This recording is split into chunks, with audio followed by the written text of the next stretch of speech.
Bonjour à tous et bienvenue sur le Mug Nowtech. Aujourd'hui, on va parler d'intelligence artificielle et de politique. Comment la politique se mêle de l'intelligence artificielle. On verra ça dans plusieurs articles. On parlera aussi d'autres sujets tech. Nous sommes le mercredi 12 avril 2023 et on démarre tout de suite.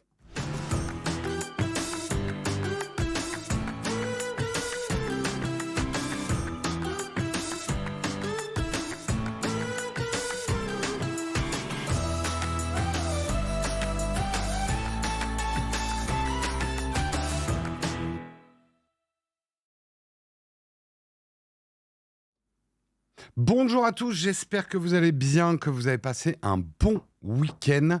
Déjà, un grand merci à Mitsu Isaka pour son 26e mois d'abonnement. C'est plus de l'amour, c'est de la rage. Merci Mitsu. Merci Aliane24 également pour ton 21e mois d'abonnement. Merci Mport90 pour ton 6e mois d'abonnement. Merci Cybersimple pour ton 28e mois d'abonnement. C'est plus de l'amour, c'est de la rage selon la formule consacrée. Comment vous allez bien? Est-ce que vous avez passé un bon week-end? Moi, je suis explosé. J'ai monté une trentaine de meubles Ikea. Enfin, une trentaine de modules Ikea. J'en peux plus. JPP. Épuisé. Épuisé par ce long week-end. Ne me montrez plus un meuble Ikea, j'en peux plus. Je connais le système Davis Parker maintenant. Bien sûr, non, c'est pas un 200 mètres carrés en plein Paris, c'est un 300 mètres carrés sur les toits à Paris avec une piscine et un terrain d'atterrissage pour l'hélicoptère. Mais il faut pas le dire. Salut Flanflan. Oh, on n'allait pas se contenter d'un petit 200 mètres carrés. Ah, pas non.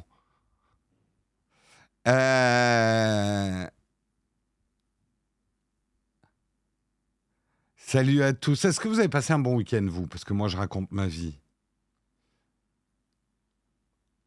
Mais est-ce que vous avez mangé beaucoup de chocolat? Comme toi, 4 jours à monter un cabanon de jardin. Respect, respect. Respect, respect.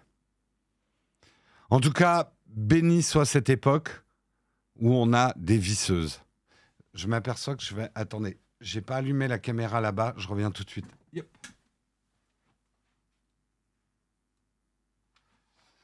Hop, est-ce qu'elle marche? Est-ce qu'elle marche? Oui, elle marche parfaitement. Parfait, parfait. Week-end tranquille, pas d'excès. Ah, la visseuse, c'est le GOAT, clair. Clairement, clairement.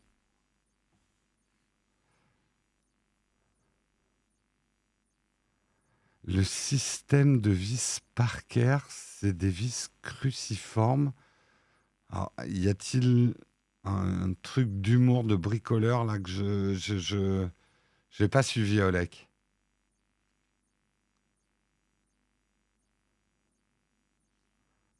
Ah, les vis Parker, ok. Waouh! Chaud, Olek, ce matin. Chaud, chaud. Week-end mesure pour pouvoir isoler l'intérieur de ton appart passoire thermique. Très, très bonne initiative, Néo. Oh non, on est loin d'avoir fini la cuisine. En fait, on a monté les modules de la cuisine pour que l'artisan puisse poser la cuisine. Mais d'abord, il y a l'électricité à faire, refaire les murs et tout. Mais là, on avait l'opportunité de pouvoir monter les modules. Comme ça, il n'a pas ça à faire. Voilà. Non, non, on est très loin d'avoir... On est très, très loin d'avoir fini les travaux. Très, très, très, très loin. Agab, si tu continues, attention, je crois, soit tu as un problème de clavier, soit tu t'es endormi sur ton clavier, soit tu as un chat, mais attention, tu risques voilà, de te faire ban à écrire n'importe quoi dans le chat. J'ai toujours pas compris la vanne d'Olek. C'est pas grave, on va dire il y a un easter egg là-dedans. Ouais, merci en tout cas. La vidéo d'hier, elle a eu un très bon accueil. C'est vrai que ça faisait longtemps que j'avais pas fait une vidéo un peu tuto. Et c'est vrai que on a sorti une vidéo hier sur l'application Rappel d'Apple qui est devenue ultra puissante. Et c'est vrai que moi, je l'utilise maintenant énormément. Comme beaucoup d'entre vous dans les commentaires, avant, j'utilisais Note, par exemple, pour faire mes listes. Mais en fait, Rappel est vachement mieux pour faire les listes. Merci en tout cas beaucoup de votre accueil. Merci à tous ceux qui nous ont remerciés. C'est tout con, mais si vous avez aimé une vidéo, un petit mot, un petit merci, c'est même plus important qu'un thumbs up. Thumbs up, YouTube, on a un peu rien à foutre maintenant des thumbs up. Mais voilà, juste laisser un petit commentaire pour dire merci pour la vidéo si elle vous a été utile. C'est un tout petit effort, mais ça nous aide bien. Et la vidéo, là, elle est bien poussée par YouTube à notre niveau, hein. On va pas être dans les tendances non plus, hein. Nous, on mange pas des hamburgers avec les fesses. Non, je plaisante. Toutes les vidéos de tendance ne sont pas des hamburgers mangés par les fesses. Mais vous voyez ce que je veux dire, quoi. Ah bah si t'es pas to-do list, non mais il y a des gens qui n'ont pas besoin de ça. Comme je le dis en début de vidéo, moi ces trucs-là sont des béquilles parce que je suis quelqu'un qui suis très étourdi, j'oublie énormément de choses. Je sais qu'il faut faire fonctionner son cerveau, t'inquiète, je sais. Mais je sais aussi que bah voilà, on est ce qu'on est. Et moi, ces outils, que ça soit MindNode, que ça soit Rappel, que ça soit Note, me permettent, mais après, tant mieux pour vous. Si vous avez un super cerveau qui vous permet de vous rappeler de tout, super.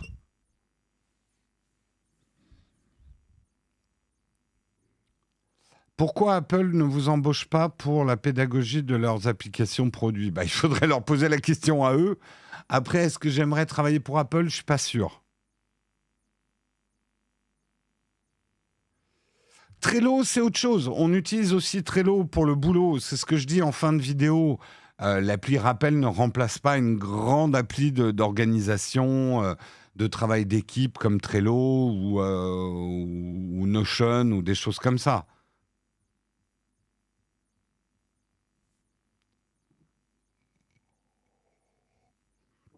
Freeform, on commence à l'utiliser. C'est encore un peu instable, surtout quand tu l'utilises en équipe, mais on commence à l'utiliser. On fera peut-être une vidéo sur Freeform. J'attends un petit peu, peut-être que ça soit... Pour l'instant, c'est vraiment en alpha, enfin en bêta peut-être, mais c'est pas encore au point. Le train de la hype a démarré magnifique. Moi aussi, il faudrait que je démarre. Merci Kaokokung94 pour ton 17e mois d'abonnement. Merci Léo de 69 pour ton 21e mois d'abonnement.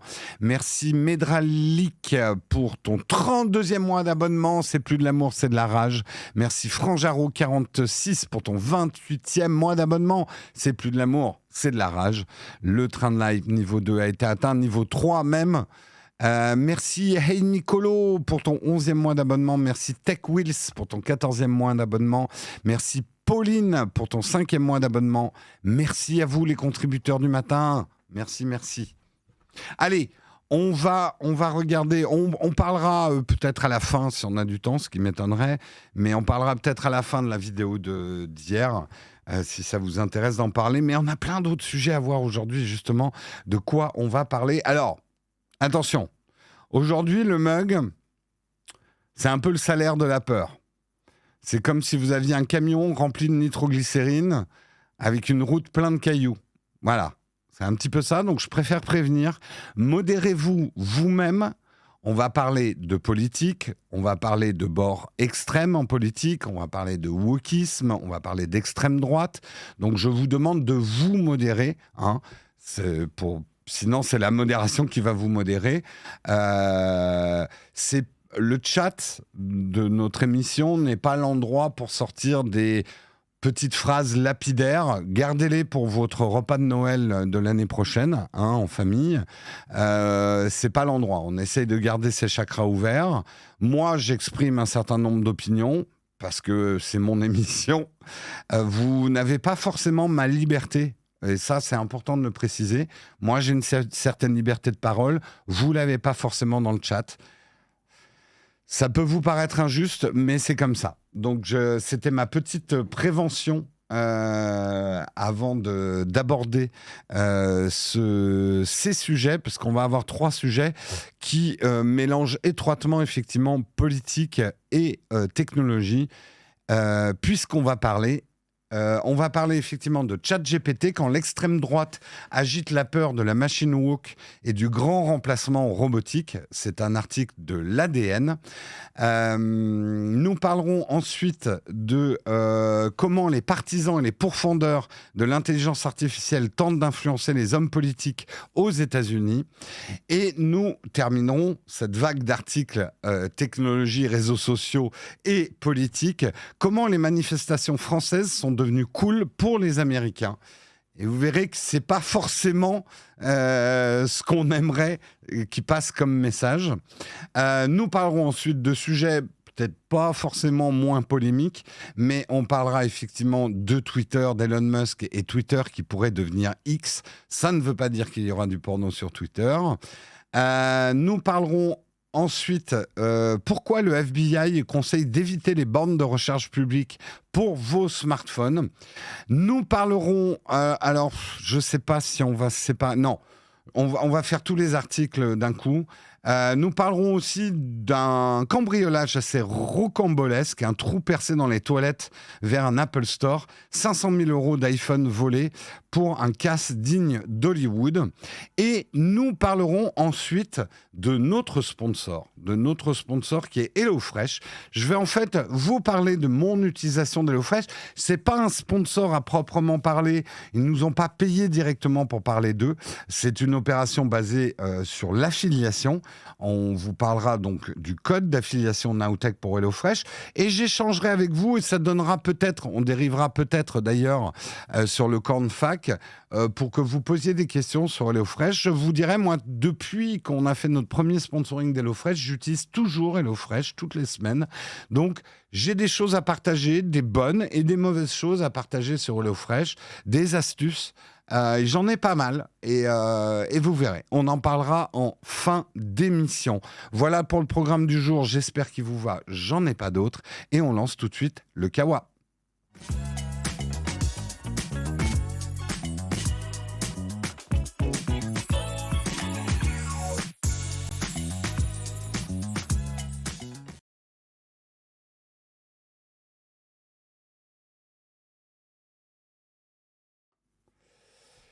C'est du concentré en news ce matin. Tu m'étonnes. C'est de la nitroglycérine, les news ce matin. Mais écoute, je ne suis pas du genre à avoir peur des news difficiles et de tâcher d'échapper à mes responsabilités de pas journaliste.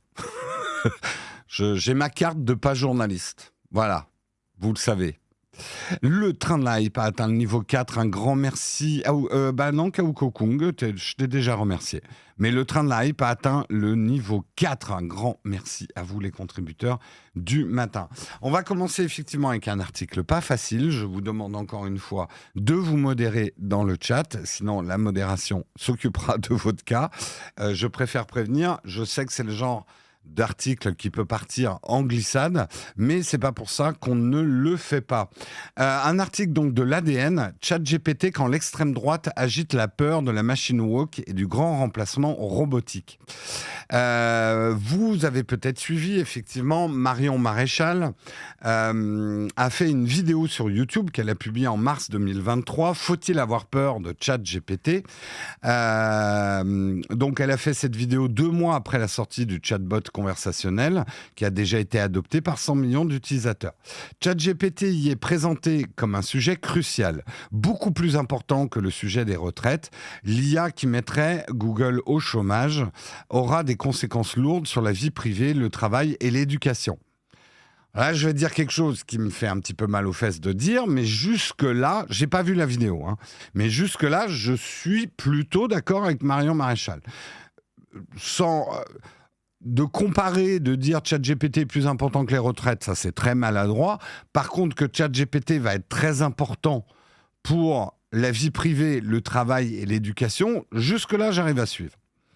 La vice-présidente de Reconquête indique notamment que le robot conversationnel creusera des inégalités entre ceux qui savent utiliser l'IA et ceux remplacés par les robots qui passent leur journée à manger Uber Eats et zoner dans le métavers grâce à un revenu universel. Triste perspective, remarque-t-elle. Alors là, on rentre déjà dans ses opinions. Je la suis déjà moins. Éric Zemmour, président du même parti, a souligné sur LinkedIn et Twitter l'importance de ces technologies. Nous sommes à un tournant numérique. L'IA et ChatGPT sont des révolutions majeures dont la France devrait se saisir avant d'être dépassée et larguée, comme avec les NFT et les GAFAM, déclarait-il le 21 février. Jordan Bardella, président du Rassemblement national, publiait lui aussi il y a quelques semaines une vidéo YouTube annonçant ChatGPT comme l'autre grand remplacement, celui des humains par les robots. Le siècle qui vient sera, à n'en pas douter, celui du dépassement par la technologie des capacités humaines et cognitives. Je lis pas toutes les subtilités de l'article, hein. On va essayer d'aller directement pour en parler un petit peu après. Jordan Bardella et Marion Maréchal construisent leur discours de la même manière. Ils insistent d'abord sur la prouesse technologique de ChatGPT, puis sur les grands bouleversements inquiétants causés par son adoption, avant de finir sur les solutions qu'ils proposent pour faire face à cette révolution. Malgré tout, en apparence, leur discours paraît pragmatique. Ils posent le problème avant d'apporter leurs propositions de solution. C'est assez inquiétant et troublant de voir que l'extrême droite est le seul parti politique à entendre l'inquiétude des gens sur l'intelligence artificielle et à y répondre, estime Fabrice Epelboin. Fabrice Epelboin ça doit être ailleurs dans l'article. Bref. Que le gouvernement méprise autant cette technologie est inquiétant pour l'avenir, déclarait Éric Zemmour en février sur Twitter. Reste que, contrairement à ce qu'ils affirment tous les trois, d'autres personnalités de la classe politique se mobilisent sur l'intelligence artificielle et ses conséquences sociales. Une loi sur la régulation du management algorithmique est notamment en discussion au Sénat. Elle n'est pas portée par l'extrême droite, mais par les communistes. Donc, c'est pas vrai de dire que le reste de la classe politique se désintéresse de ces sujets. C'est une opinion qu'ils expriment, mais ce n'est pas la réalité. Marion Maréchal et Jordan Bardella apparaissent comme rassurants aux yeux des spectateurs, car à leur solution, ils opposent des termes très anxiogènes et hyperboliques. Bouleversements éthiques abyssaux, grande crise sociale, tous les deux agitent le spectre d'une intelligence artificielle surpuissante. Marion Maréchal évoque la singularité, une hypothèse controversée selon laquelle il est inévitable que les robots, à un moment donné, dépassent les humains. Alors, robot par robot, on entend autant robot conversationnel que robot animé. En allant sur le terrain de la peur, ils reprennent finalement la communication d'OpenAI, l'entreprise derrière ChatGPT. Les entreprises de la tech ont pour habitude de jouer sur la peur que suscitent leurs produits pour la transformer en argument de vente, observe le sociologue Antonio Casilli. OpenAI crée ce type de panique morale. On sait que OpenAI a notamment publié une liste des métiers les plus menacés par ChatGPT, article que nous avons couvert ici, car cette panique sert à faire de la publicité. L'extrême droite accepte ces éléments de langage de façon acritique, sans prise de recul, et se les approprie pour en faire des éléments de communication politique. Le pont entre les idées de l'extrême droite et le développement des intelligences artificielles se fait presque naturellement. Il est matérialisé par Jordan Bardella quand il parle d'un autre grand remplacement, thème cher à l'extrême droite française notamment, et pas que française d'ailleurs. S'il s'inquiète des robots, c'est finalement pour porter la même rhétorique nauséabonde de la peur de l'autre, estime Antonio Casilli. Outre le remplacement des travailleurs, l'intelligence artificielle est aussi un sujet qui permet aux représentants de l'extrême droite de mettre en avant un autre de leurs combats. La bataille contre une idéologie progressiste dite le woke ou le wokisme. Toute une partie de la vidéo de Marion Maréchal est consacrée au biais politiquement correcte de ChatGPT qu'elle perçoit comme une menace sur le plan de l'esprit critique. Elle reprend un exemple ayant beaucoup circulé sur les réseaux sociaux de ChatGPT qui refusait d'écrire un poème en l'honneur des personnes blanches mais qui acceptait de l'écrire en l'honneur des personnes noires. À ce jour, ce logiciel a été entraîné donc ChatGPT a été entraîné pour éviter les propos racistes ou discriminants et adhère à un cadre de pensée qu'on pourrait qualifier d'humaniste et inclusif. Éric Zemmour et Marion Maréchal se sont lancés dans une bataille culturelle contre ce courant de pensée. Ils mesurent peut-être le potentiel de propagande qu'un tel outil pourrait devenir s'il était formaté dans un autre sens. Aux États-Unis, les membres de la droite conservatrice s'inquiètent pour les mêmes raisons et se sont lancés dans des versions de chatbots conservateurs. Gab, réseau social connu pour sa proximité avec l'extrême droite catholique américaine, est devenu un hub pour les suprémacistes blancs, a promis de lancer des outils d'intelligence artificielle capables de générer du contenu sans barrière ni contrainte imposé par la propagande libérale, rapporte le New York Times. Elon Musk a lui aussi indiqué travailler sur sa propre version de ChatGPT qu'il juge trop woke. David Rosadon, un chercheur qui a développé Right-Wing GPT, un chatbot programmé pour générer des idées de l'ultra-droite, estime que l'avènement des divers chatbots très politisés peut représenter un risque. Ceci pourrait créer des bulles d'information sous stéroïdes, car les gens leur feraient confiance en tant que source ultime de vérité, en particulier lorsqu'elles renforcent le point de vue politique de quelqu'un, explique-t-il au New York Times. Il y a du lourd. Il y a du lourd à détricoter. Je vais me tourner un petit peu vers vous. On va y aller doucement. On va vers un monde merveilleux que du bonheur. Je le rappelle, nous vivons dans une saucisse GPT. J'ai enfin compris la vanne de Leg. Il y a chronique. C'est bien de garder le fil. C'est bien. C'est copieux. C'est copieux. Alors, pour moi, beaucoup de choses à détricoter. Avoir peur de l'intelligence. Il y a une différence entre avoir peur de quelque chose et utiliser cette peur. En fait, ce que je veux dire, moi, j'ai peur de l'IA, mais en même temps, j'adore l'IA. C'est ma position aujourd'hui. Quelque part, pour moi, l'IA est à la fois un rêve et un cauchemar. Je l'ai dit dans un tweet que j'ai publié il y a 1 mois et demi, l'intelligence artificielle est un nouveau couteau à double tranchant, comme tout progrès, mais c'est probablement le couteau le plus double tranchant qu'on ait eu depuis longtemps dans l'histoire du progrès, en fait, des progrès technologiques. Ça peut nous amener des très mauvaises choses et je pense ça peut nous amener des très très bonnes choses. En tout cas, c'est ma pensée du moment.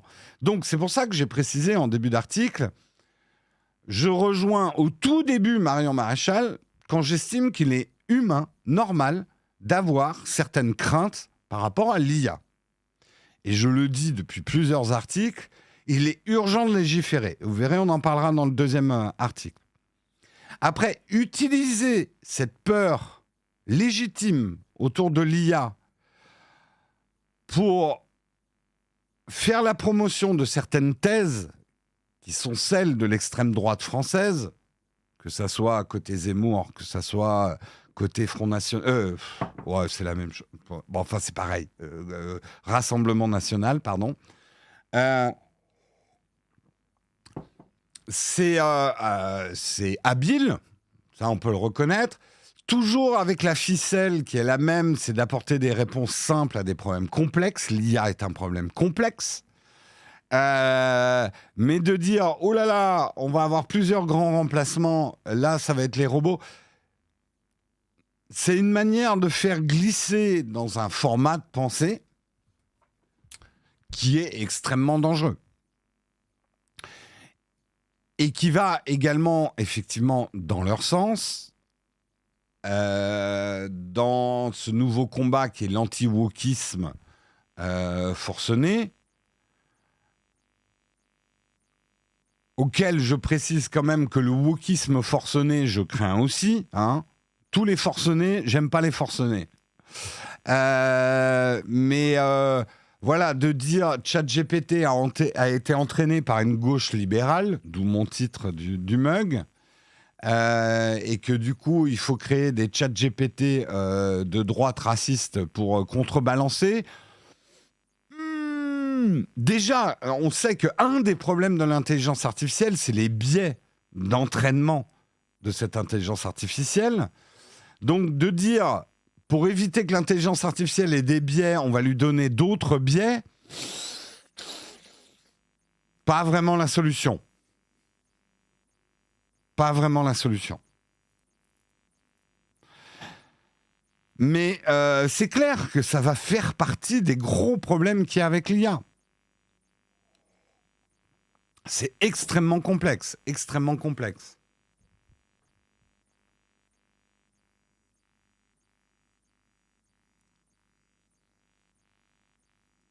Oui, ici, ça serait plus social-démocrate, gauche libérale, enfin bref. Le truc est qui a dit ça? Attendez, j'essaie de... La peur, le vrai sujet, Fralap. Le problème, c'est que, voilà, tout parti politique qui joue sur la peur, tu m'étonnes qu'il réussisse. C'est vrai que le monde d'aujourd'hui est angoissant, mais on pourrait presque se poser une question philosophique. Cette idée qu'évoque effectivement Marion Maréchal, qui est souvent, moi j'appelle ça le complexe Terminator, c'est toujours un peu le même truc. Où est-ce qu'il le cite? Voilà, la singularité. Que inévitablement les robots vont remplacer les humains. On pourrait se poser la question en prenant un recul philosophique. Pourquoi les humains ont aussi peur d'être remplacés ? Qu'est-ce qui, dans notre condition d'être humain, nous fait aussi peur ? Et est-ce qu'on se sent si fragile que ça, qu'on a toujours cette peur d'être remplacé par des zombies, par des extraterrestres, par des robots, par des intelligences artificielles ? Pourquoi l'humain a cette peur constante d'être remplacé ? Est-ce que, là je vais aller très loin en philosophie, est-ce qu'on a peur de ne pas être aimé en fait ? Est-ce que l'humain en lui-même... cette peur existentielle d'être une bizarrerie de la nature fait qu'on a l'impression qu'on est quelque chose de tellement incongru que la logique des choses fera qu'on va être remplacé au bout d'un moment. Est-ce qu'on culpabilise un peu d'être des humains ? Je vais très loin, hein. Alors là, il y en a certains qui disent, Jérôme, 8h27, et tu nous amènes sur des terrains comme ça va plus du tout.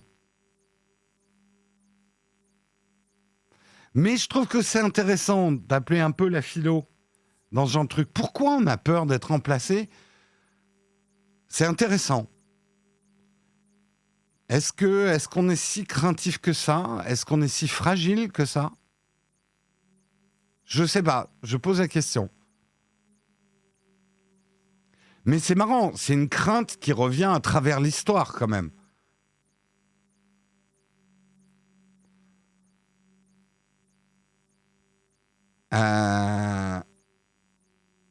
C'est une vraie question existentielle, tout à fait. Et est-ce que ces peurs ne sont pas des échos à notre angoisse existentielle ? Pourquoi on est là ? Et finalement, c'est là où je fais la jonction. La grande question existentielle, pourquoi on est là ? Une des réponses, c'est on va être remplacé.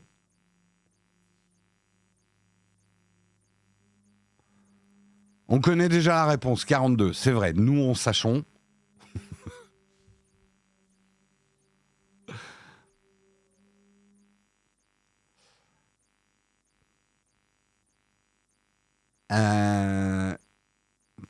Pourtant, être remplacé par des robots pour des tâches dites ingrates afin de pouvoir uniquement faire des activités valorisantes, ça serait tellement bien. Ouais, mais ça pose d'autres questions. Est-ce que... Il y a plein de questions qui se posent. Moi, je vous ai souvent fait part de mes angoisses par rapport à l'IA. Je pense, en 5-10 ans, l'IA va détruire plus d'emplois qu'elle ne va en créer. Mais j'agrémente ça en disant, ça en recréera après. Mais il va y avoir quand même un grand creux dans l'emploi. Moi, c'est ma crainte. Et c'est pour ça qu'il faut qu'on légifère. Pas pour ralentir l'IA, mais peut-être pour ralentir les implémentations de l'IA, pour qu'on puisse accompagner cette phase de transition qui risque d'être trop rapide par rapport à l'infrastructure du marché de l'emploi qu'on a aujourd'hui.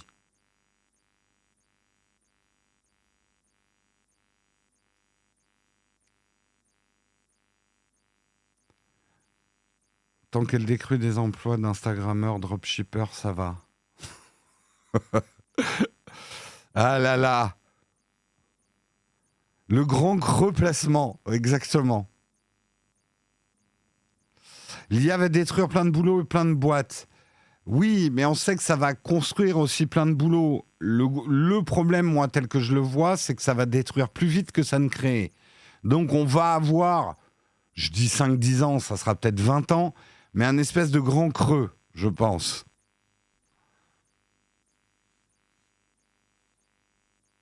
Quelque chose qui bip en arrière-plan. J'ai pas l'impression que ça vienne d'ici. Il va falloir légiférer très vite et c'est là où il y a un grand enjeu. Et justement, ça m'amène au deuxième article. Mais bon, je pense qu'on aura d'autres occasions de parler de tout ça. Mais deuxième article de 01net, comment les partisans et les pourfendeurs de l'IA tentent d'influencer les hommes politiques aux États-Unis. Et là, on est en plein dedans. Alors qu'à Washington, les législateurs semblent bien décidés à définir un cadre d'utilisation et de développement de l'intelligence artificielle, les lobbies s'activent pour convaincre les parlementaires européens et le président des États-Unis en personne du danger et des bienfaits de ces outils. La peur de l'IA plane sur la ville.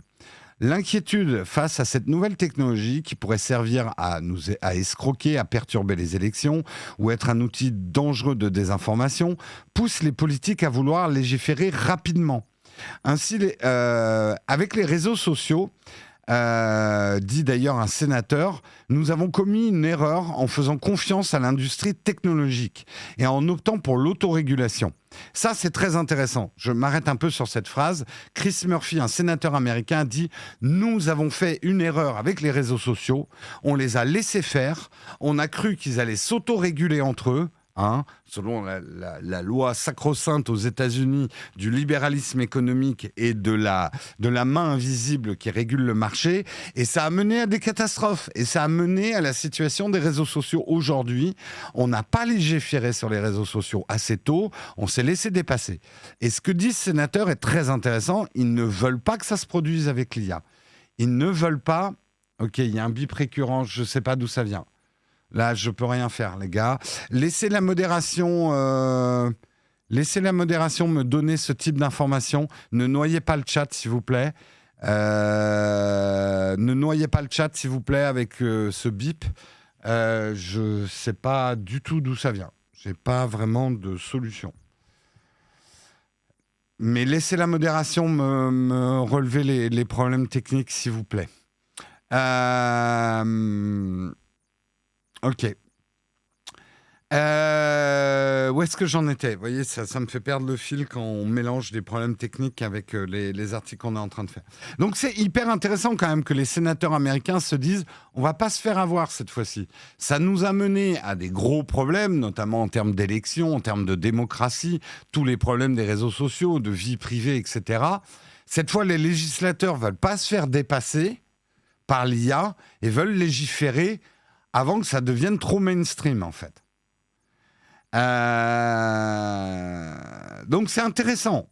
Est-ce qu'ils vont y arriver ? Ça, c'est un autre débat, mais c'est intéressant qu'il y ait cette prise de conscience. De conscience. Je ne peux pas croire qu'avec l'IA, nous soyons sur le point de commettre la même erreur.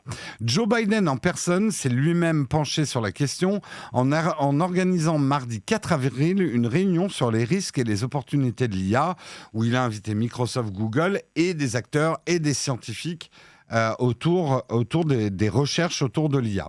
C'est bien simple, les entreprises développant des outils d'IA se seraient lancées dans une véritable opération de charme ayant pour cible les hommes et les femmes politiques clés du pays. Alors là, on passe à un deuxième paragraphe, c'est les lobbying. Les lobbying à Washington. Aujourd'hui, il y a pas mal d'argent en jeu avec ces histoires d'IA. On en a déjà parlé dans d'autres articles. Des entreprises se font la guerre déjà, Microsoft, Google, pour parler des deux pour l'instant à la tête du truc, se battent à coups d'assistants générationnels, d'intelligence artificielle, de création d'images, etc., à qui aura l'IA la plus développée le plus rapidement possible. C'est une course de vitesse. Aujourd'hui, c'est une course de vitesse qui est drivée par l'appât du gain, puisque on est dans le capitalisme, on est dans l'économie de marché. C'est là où la législation, la régulation est hyper importante. Il ne faut pas croire que les États-Unis ne régulent pas leur capitalisme, mal peut-être, puis un peu à leur sauce, et quand ça les arrange, ça je suis d'accord, mais les États-Unis ne sont pas si libérales que ça. On le voit sur tout un tas de règles aux États-Unis autour du libéralisme, et l'antitrust en premier, que les États-Unis prônent un libéralisme économique à travers le monde, mais l'appliquent... C'est un peu comme le communisme en Chine, le libéralisme aux États-Unis. On va dire que c'est à la sauce qui arrange le pays aussi, hein. Donc, c'est ce qu'ils veulent faire aussi avec l'IA. Mais les lobbying, qui sont, eux, dans une course de vitesse pour effectivement être les premiers, mettent beaucoup d'argent à convaincre les hommes politiques de ne pas mettre des lois qui régulent trop la recherche sur l'IA. À l'opposé, il y a un lobbying opposé, les détracteurs de l'IA, qui appellent à un moratoire ou à davantage de contrôle. Ils tentent aussi, eux, d'influencer les discussions politiques.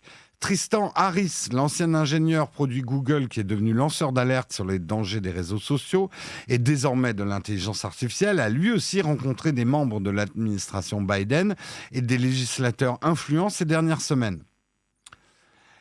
Dans ce brouhaha de pro et anti-IA, il y a une forme de consensus qui commence à émerger, à voir si c'est dangereux ou pas, mais il y a un argument ces derniers jours qui commence à ressortir. C'est que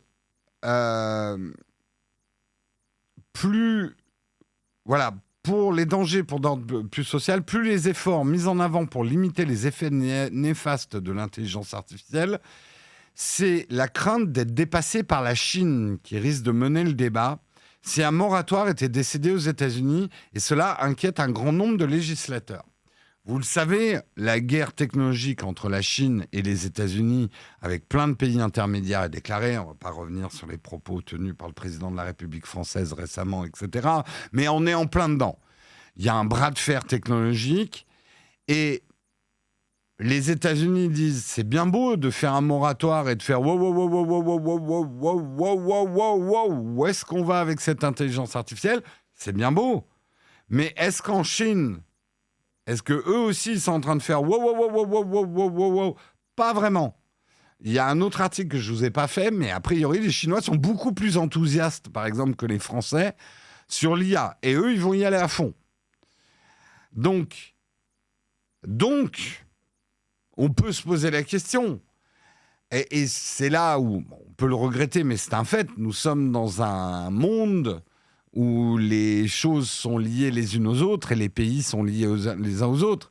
C'est bien beau de dire on freine sur l'IA, nous, parce qu'on en a peur, mais est-ce que c'est pas augmenter le risque qui est le développement d'une IA chinoise beaucoup plus performante qui, derrière, envahisse le monde aussi? On peut se poser la question. Ce n'est pas une opinion que je suis en train d'exprimer, mais c'est vrai que la question est légitime aussi. Et d'une manière générale, de dire « Oula, il ne faut pas qu'on fasse comme les autres pays », c'est bien beau, mais ça a toujours une certaine limite. Oui, je suis le premier à dire que, on va dire, chaque pays, chaque entité de regroupement humain, tel que la Terre est constituée aujourd'hui, nous sommes des regroupements, France, Europe, États-Unis, voilà, de diverses tailles. On a le droit et même le devoir de prendre des décisions pour nous-mêmes. Mais de croire qu'on peut construire des digues qui vont nous protéger de ce qui se passe dans le reste du monde est bien souvent illusoire. Voilà. Donc, il faut composer avec. Donc, tout ça pour dire, c'est très bien qu'on légifère.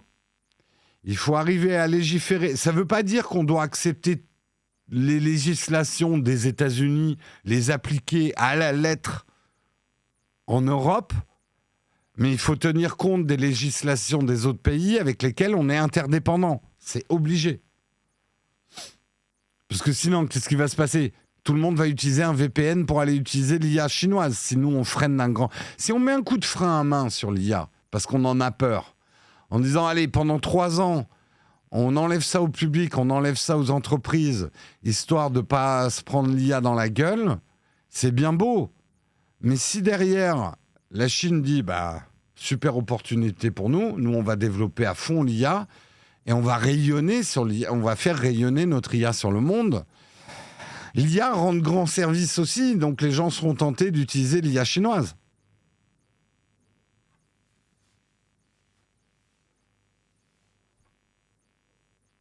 C'est compliqué, il n'y a pas de réponse simple, ce genre de truc. Je suis pas là pour vous donner des réponses, désolé. J'aimerais bien être l'élément réconfortant du matin qui vous passe de la pommade en disant tout ira bien, vous inquiétez pas. Non, j'expose les problèmes. Je vous fais des nœuds à l'estomac, après vous gérez. C'est mon rôle.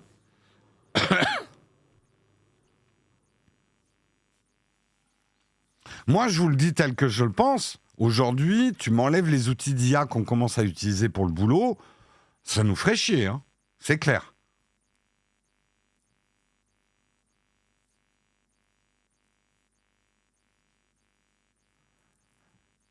Non, je suis pas là pour vous passer de la pommade. Je suis pas là pour vous réconforter le matin. Vous n'êtes pas sur la bonne émission.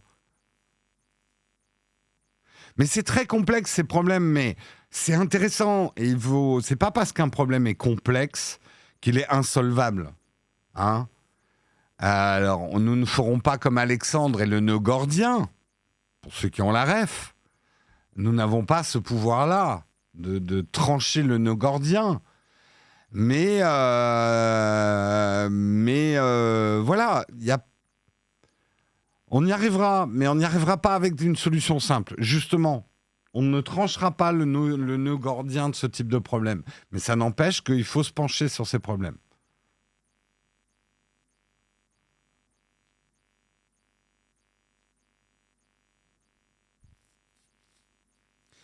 Alors, justement,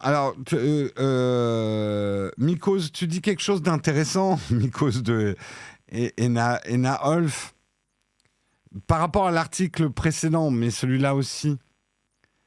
Il y a une chose, moi, c'est un conseil que je vous donne. Essayez de chasser de votre tête, suivez-moi dans cet exercice de concentration. Essayez de chasser de votre tête la phrase suivante. L'IA, ou n'importe quelle technologie, va remplacer. La technologie... fuyez cette idée de grand remplacement technologique. C'est prendre la technologie par le mauvais bout de croire qu'elle va remplacer quoi que ce soit. C'est pas comme ça que ça va marcher. L'IA va probablement faire certaines tâches de certains boulots mieux que nous. Ça, c'est une évidence. Pour moi, c'est une évidence. Ça ne nous remplacera pas. Est-ce que ça peut nous aider ? Ça, c'est une chose. Est-ce que cette aide à certaines tâches va tuer une partie de l'emploi ? C'est encore une autre chose et le risque existe. Mais l'idée que ça va remplacer des corps de métier entiers, pour moi, ça n'existe pas. Donc, cette facilité intellectuelle qu'on a de croire que ces trucs vont remplacer, ce n'est qu'un écho d'une peur irrationnelle, existentielle que nous avons. Cette fameuse peur d'être remplacé par quelque chose et d'être moins aimé. Bref, je vais repartir dans ma philo.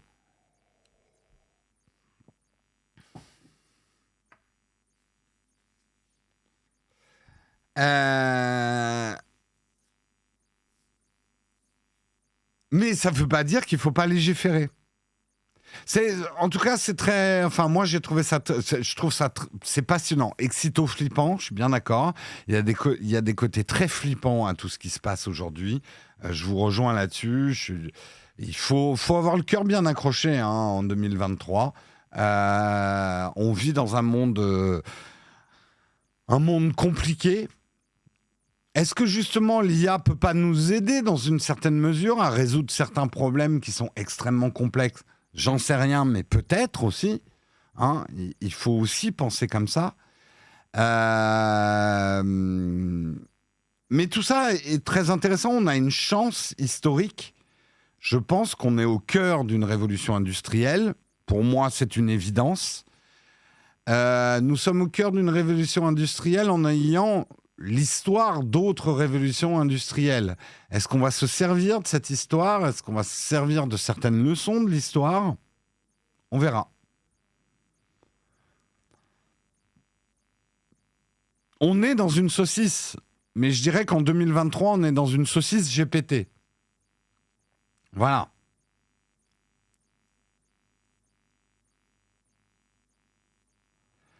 L'impression d'entendre les mêmes choses tous les lundis, mercredis et vendredis, est-ce juste une impression? C'est quelque chose que certains ont porté à mon attention. C'est évident que moi, j'ai certaines opinions sur ces articles, donc je vais les répéter. Donc effectivement, si vous êtes un fidèle de l'émission, mes opinions ne changent pas forcément. J'essaye de les étayer, je suis là pour commenter des articles. Bien évidemment, l'actualité, c'est une forme aussi de répétition et l'actualité est quelque chose qui se déroule. Donc je ne vais pas vous inventer des sujets juste pour ne pas être répétitif, en fait. Mais j'entends. J'entends que pour certains, il y a une certaine lassitude de m'entendre parler de ces sujets. C'est pas moi qui fais l'actu non plus.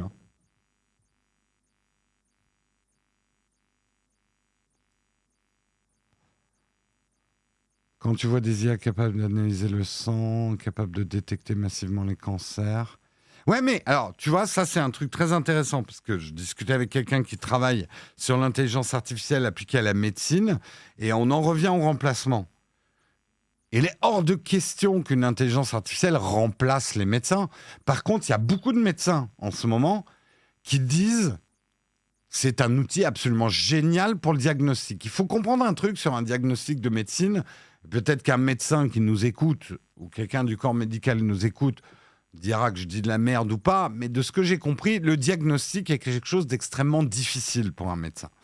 Parce que imaginons un diagnostic, donc c'est écouter et diagnostiquer son patient avec différents outils pour récolter des symptômes, des choses qui vont et qui ne vont pas. Quand tu as 3-4 critères extrapolés de ce diagnostic, une maladie, enfin diagnostiquer une maladie, on va dire qu'avec un cerveau humain et un bon médecin, c'est faisable. Quand tu commences à avoir 5 à 10 paramètres différents, de symptômes différents, il est quasiment impossible pour un être humain, même si c'est un super médecin, même si c'est Dr House, de ne pas rater le petit symptôme qui va peut-être être une maladie complètement différente. Et si cette IA peut aider les médecins utilisés comme un outil d'affinage de diagnostic en prenant en compte tous les paramètres de l'analyse, ça peut permettre aussi de détecter certaines maladies qui sont très complexes à détecter parce qu'elles vont avoir des symptômes très proches de maladies plus générales. Tu vois? Et là, il y a beaucoup de médecins qui disent non, ça peut être un outil absolument génial.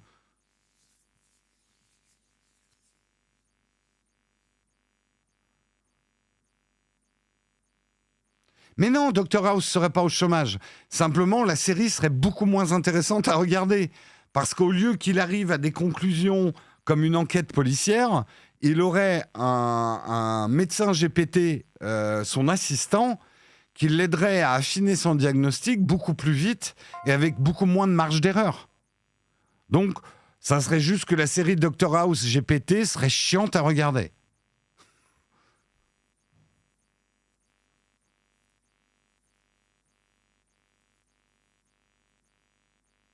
Donc vous voyez, chassez de votre tête cette histoire que l'IA va remplacer les médecins. Hors de question qu'on laisse des intelligences artificielles décider. La décision du médecin reste la décision du médecin. Mais l'intelligence artificielle peut être un outil qui l'aide à prendre cette décision. C'est comme ça qu'il faut voir les choses. Parce que oui, l'homme est faillible. Sur certaines tâches, une IA fera bien mieux qu'un médecin, en fait.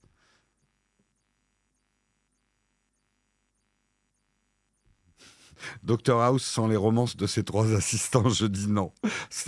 Est-ce que l'intelligence artificielle va nous permettre de résoudre les romances amoureuses? Je ne sais pas. Allez, on passe au dernier article un peu politique. C'est déjà 8h50, mais je me doutais que ça allait être long aujourd'hui. Let's go.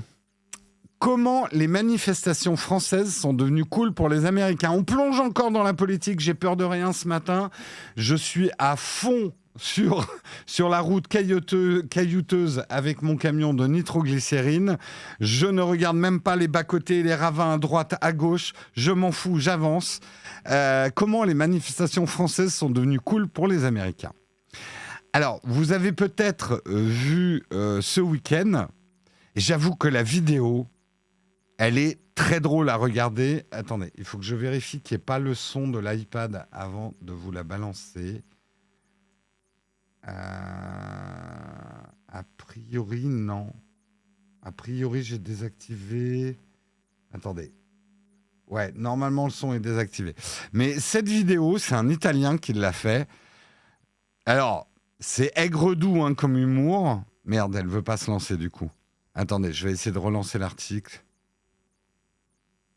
pour relancer la vidéo. Voilà. C'est un Italien qui fait un test des meilleurs croissants de Paris au milieu des manifs et des CRS. Alors, toute la vidéo n'est pas tournée comme ça, mais j'avoue que j'ai pas pu m'empêcher d'éclater de rire. Alors, c'est un rire amer, bien évidemment. C'est assez ironique, mais il perd pas son sérieux. Hein. Il teste vraiment les croissants au milieu des manifs parisiennes. Ce qui est assez drôle, et ça fait écho aussi à une autre vidéo que je vous conseille. De toute façon, vous savez que je suis un grand fan, effectivement, de John Oliver et de son Last Week Tonight, qui a fait une vidéo sur la réforme des retraites, avec notamment cette fameuse scène que vous avez vue, qui est bien évidemment trafiquée. Alors, je ne sais pas si on va la voir ici, je vais essayer de la retrouver, cette scène. Où on voit un couple, voilà, où on voit un couple qui continue à boire tranquillement un verre de vin, enfin prendre l'apéro, alors qu'il y a un feu de poubelle derrière. Voilà, ça c'est un peu l'image j'arrive pas à la lancer. Attendez, si. Voilà, qui a fait un peu le tour du monde.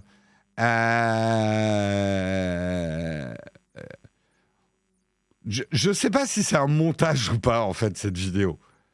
Mais voilà, la France, c'est ça. On continue à prendre l'apéro et il y a la poubelle qui crame derrière et qui explose. Je ne suis pas sûr qu'elle est vraie, cette image.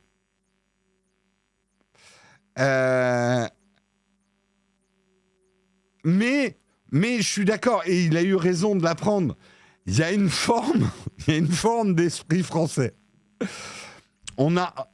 C'est indéniable que la France, de par son histoire, a un romantisme de la Révolution, que peu d'étrangers sont capables de comprendre à quel point les images de révolution, pour nous, une poubelle qui brûle et la désobéissance civile n'est pas forcément...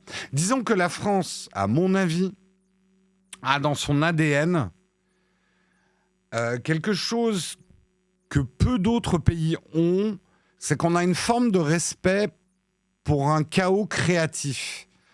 Notre pays, notre République, est né d'une forme de chaos, est né d'une révolution et de la terreur qui a accompagné cette révolution et de la contre-révolution et d'une révolution qu'on a portée à travers l'Europe et qu'on a une forme de respect dans notre histoire pour une forme de désobéissance civile salutaire pour nous et de prise de pouvoir par le peuple qui est parfois un peu romantisé et fantasmé, Mais en tout cas, c'est quelque chose qu'on respecte dans notre histoire et que beaucoup d'autres pays ont beaucoup de mal à comprendre. Beaucoup de mal à comprendre.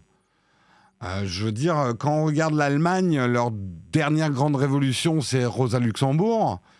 On va voir comment ça s'est terminé. Ils n'ont pas du tout cette culture révolutionnaire. Hein. Donc, nous, on comprend. Nous, on comprend parce que c'est dans notre ADN. Que c'est pas forcément...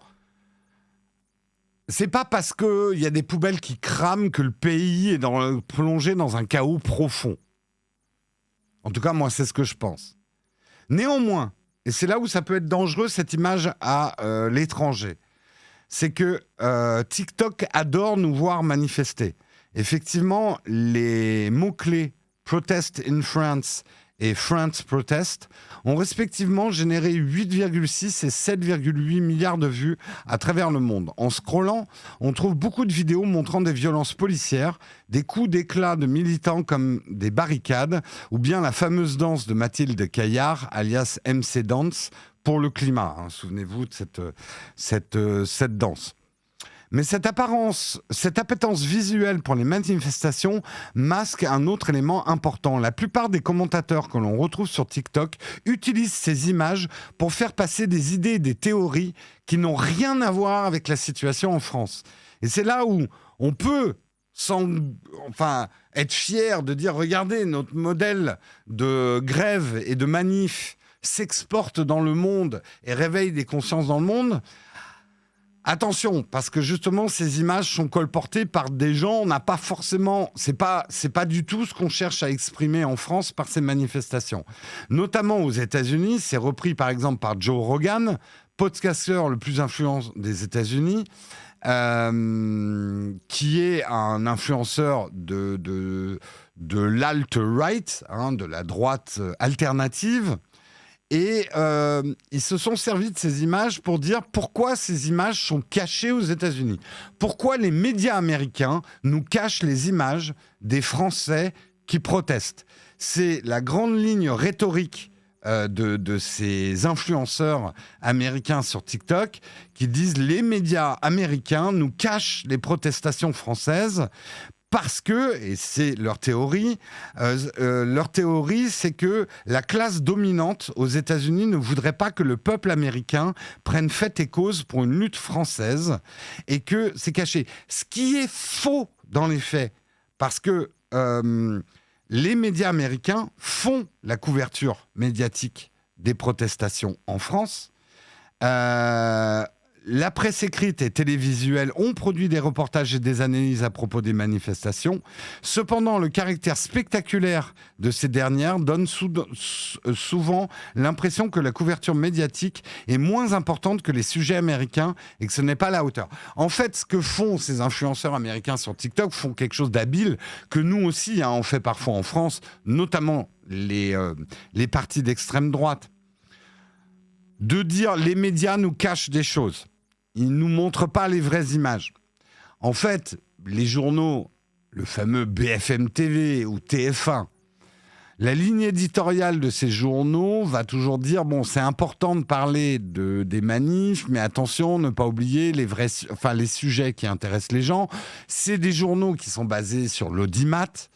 Et en fait, c'est ce qui se passe aux États-Unis. Les télés américaines couvrent bien les manifestations en France. Mais ça ne va pas être des sujets hyper importants dans le journal de 20h aux États-Unis ou sur CNN, qui va préférer se consacrer à des sujets intérieurs américains qui, pour l'audience, intéressent plus les Américains. Donc, c'est du pain béni pour les conspirationnistes qui disent « on nous cache tout, on nous dit rien ». Voilà. Mais ça va plus loin. C'est qu'il y a même certains influenceurs qui récupèrent les images des manifestations en France pour dire, par exemple, que tout ça, la manifestation des cheminots se serait déroulée devant le siège social de BlackRock le 6 avril dernier parce que c'est un fonds de pension américain qui possède l'ensemble des médias américains. Donc, ils prennent des images des manifestations françaises pour illustrer des propos conspirationnistes de manœuvres des médias américains et de BlackRock notamment pour cacher des choses. Et ça va même plus loin, c'est-à-dire que on voit cet influenceur là que je vous montre sur TikTok. Lui, carrément, il ne dit même pas que ces images de manifestations françaises sont des images contre la réforme des retraites. Il ne parle pas du tout de retraite. Il dit, c'est des manifestations en France, les Français manifestent pour leur liberté. Comme nous, on a fait aux États-Unis avec la prise du Capitole, comme on a fait au Canada avec les camions de la liberté, les Français sont en train de faire la même chose parce que regardez, ce qu'ils chantent dans les cortèges, c'est liberté, liberté. Voilà, c'est pour vous montrer... C'est pour vous montrer effectivement comment des images de révolte populaire peuvent être... Nous, on a notre vision, on sait ce que sont ces manifestations, ces violences policières et ce que ça implique.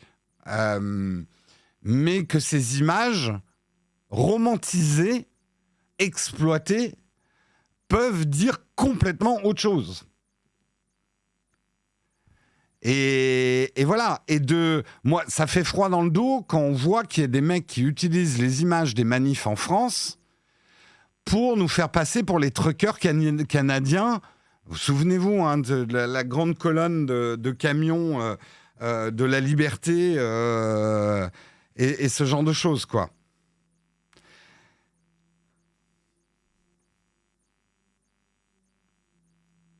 Donc... Alors,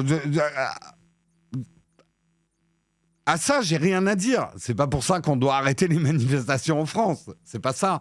Mais on voit bien le problème de l'exportation d'images qui vont servir des propos qui n'ont rien à voir avec les fondamentaux, quoi.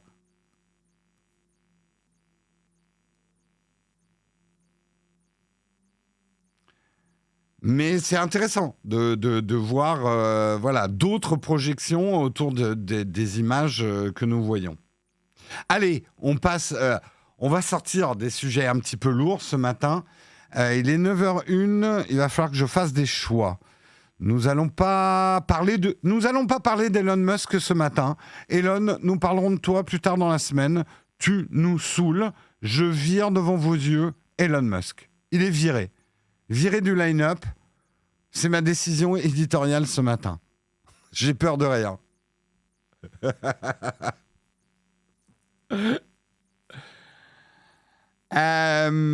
On va parler de smartphone, on va parler de FBI, ouais, tellement plus léger. Pourquoi il ne faut pas recharger sur les bornes de recharge publiques ? Si vous avez déjà utilisé c'est un article de 01net, si vous avez déjà utilisé une borne publique pour recharger votre smartphone, vous devriez désormais y réfléchir à 2 fois. Aujourd'hui, le FBI rappelle pourquoi cela représente un danger pour vos données personnelles. Les consommateurs devraient éviter d'utiliser les chargeurs publics que l'on retrouve dans les aéroports, les hôtels ou les centres commerciaux. L'agence fédérale en profite pour donner quelques conseils simples afin de ne pas se faire pirater son téléphone ou sa tablette. Effectivement, le FBI met en garde contre le juice jacking qui est mis en place par des cybercriminels. Le processus est le suivant. Des logiciels malveillants sont installés sur les stations de charge USB publiques pour accéder aux appareils électroniques pendant qu'ils sont en train de charger. Les malwares installés via USB peuvent ainsi verrouiller l'appareil ou exporter des mots de passe ou des données personnelles. Ces dernières sont ensuite utilisées directement ou revendues en ligne. Le problème touche aussi bien des appareils sous Android ou sur iOS, même si sur iOS, il y a une sécurité complémentaire. Vous le savez, si vous branchez sur un chargeur inconnu un iPhone, il va vous dire, voulez-vous faire confiance à cet appareil connecté ? Le seul problème, c'est qu'on a tendance à dire oui. On en reparlera justement de la confiance en ces chargeurs. Donc c'est une protection supplémentaire, mais pas vraiment. Pour vous prémunir du juice jacking, le plus évident est sans doute d'utiliser votre propre adaptateur secteur et votre propre câble de recharge en les branchant directement au mur, comme le rappelle le FBI dans son tweet. L'autre solution consiste à utiliser une batterie externe. Ces dernières ont depuis longtemps des capacités suffisantes pour recharger vos appareils plusieurs fois. Certains accessoires profitent même de la charge rapide pour retrouver quelques précieux pourcentages de batterie avant de reprendre la route. Bref, ne faites pas confiance. Alors, c'est terrible pour les entreprises qui se sont lancées sur ce marché de la recharge publique. Mais moi, ça fait déjà pas mal d'années. Je crois que je ne l'ai jamais fait d'ailleurs, de brancher mon smartphone sur un chargeur public. Mais je comprends le biais. On pourrait se dire, vu que les chargeurs ils sont dans un aéroport, ça doit être contrôlé. Mais en fait, pas du tout. C'est des entreprises privées qui installent ces trucs dans les aéroports. Vous savez, ces tiroirs de charge, j'ai vu qu'il y en avait l'autre jour au Leroy Merlin. On peut charger son portable pendant qu'on fait ses courses. Ben, ne le faites pas. Ne le faites pas.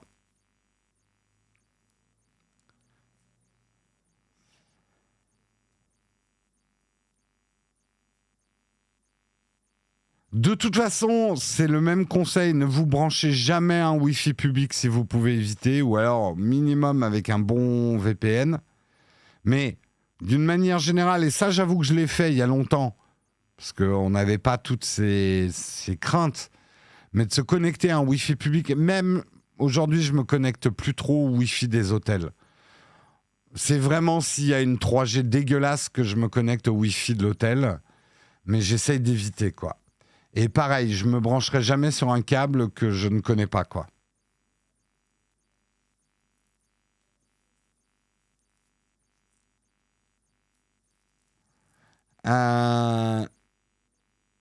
Le truc, c'est que moi, j'ai toujours... Tenez, je vous montre, d'ailleurs. J'ai toujours dans mon sac... J'ai toujours ceci dans mon sac. Et mon sac, en général, je l'ai sur moi, même en petite sacoche. J'ai toujours ça. C'est une petite prise qui prend pas de place, qui est repliable. C'est Volux. Je sais pas si on a le lien Amazon de ce type de truc, mais bon, c'est pas très grave. Je veux pas faire de la... Mais voilà, j'ai toujours sur moi ma petite prise, un petit câble. J'ai un petit adaptateur Lightning. Le petit câble, c'est un petit câble Amazon basique, bien rapide. Voilà, ça, j'ai toujours sur moi. Même si j'ai pas ma batterie, j'ai aussi une batterie de recharge, mais j'ai toujours une recharge secteur sur moi. Oui, et le câble que j'ai a pour particularité aussi d'être un câble sans data, ce câble.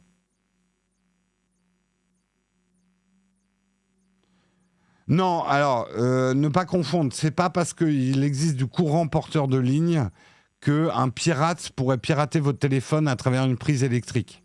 Vous confondez deux choses. Le courant porteur de ligne, on peut faire passer des paquets d'informations à travers des fils cuivre et électriques, mais ça ne veut pas dire qu'ils peuvent être interprétés par la prise électrique et coller un malware sur votre smartphone. C'est pas comme ça que ça marche.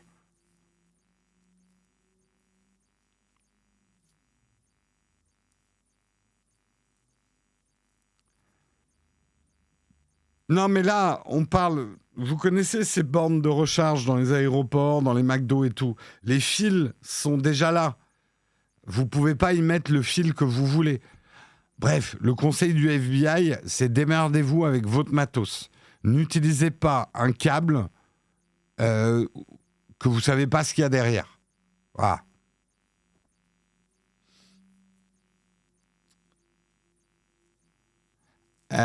Quand tu branches sur Android, on te donne le choix transfert de photos ou transfert de fichiers ou transfert de photos. Je ne sais pas dans quelle mesure les pirates n'arrivent pas à contourner ce genre d'avertissement, Eliav. Alors, je le redis, la prise que j'ai, je ne sais pas s'ils sont dispo sur Amazon. La marque, c'est Volux. Et j'aime beaucoup cette prise parce qu'elle est pliable. C'est pas hyper puissant, je crois que ça fait 20 watts ou un truc comme ça. Attendez, c'est écrit petit. Non, c'est une 15 watts, vous voyez. C'est une 15 watts, c'est pas super puissant. C'est Volux. Il y a peut-être d'autres marques qui font ça sur Amazon. Mais au moins ça, je peux toujours le glisser dans ma poche, dans mon sac, et ça me quitte jamais.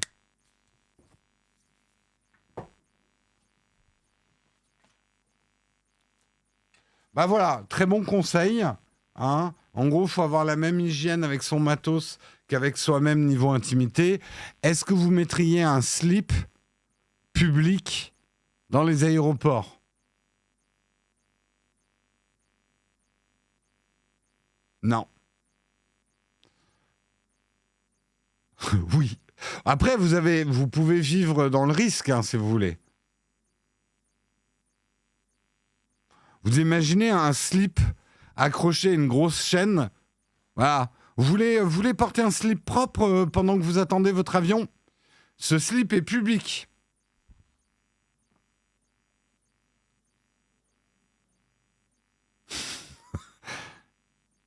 Donc, ne rechargez pas sur des prises que vous ne savez pas où elles ont traîné. Pas besoin, mon slip tient plus longtemps qu'une batterie de téléphone, genre une bonne semaine. Olek, tu connais l'astuce pour faire tenir 4 semaines.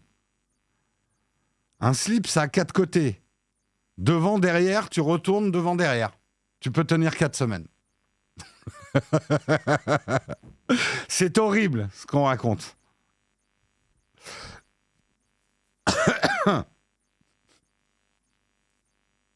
On est bien sur Twitch.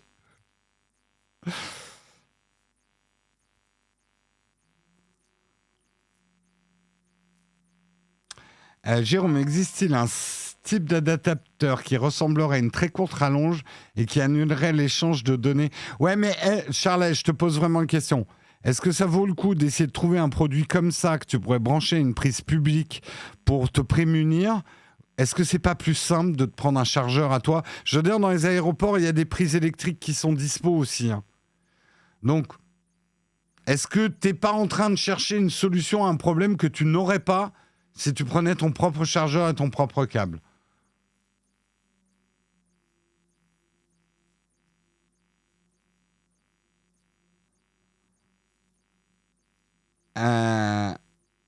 Ça aussi, c'est la France.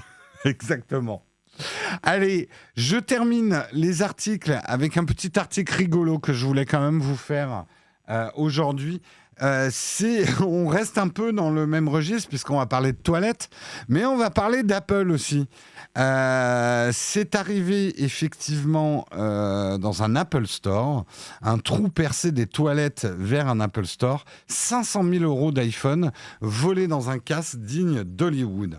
Un casse de 500 000 $ dans un Apple Store grâce à des toilettes. Les produits Apple coûtent de plus en plus cher, mais plutôt que de miser sur le marché de l'occasion ou du reconditionné, des malfrats ont trouvé un moyen bien plus simple de remplir les anneaux de leur Apple Watch volés en magasin directement.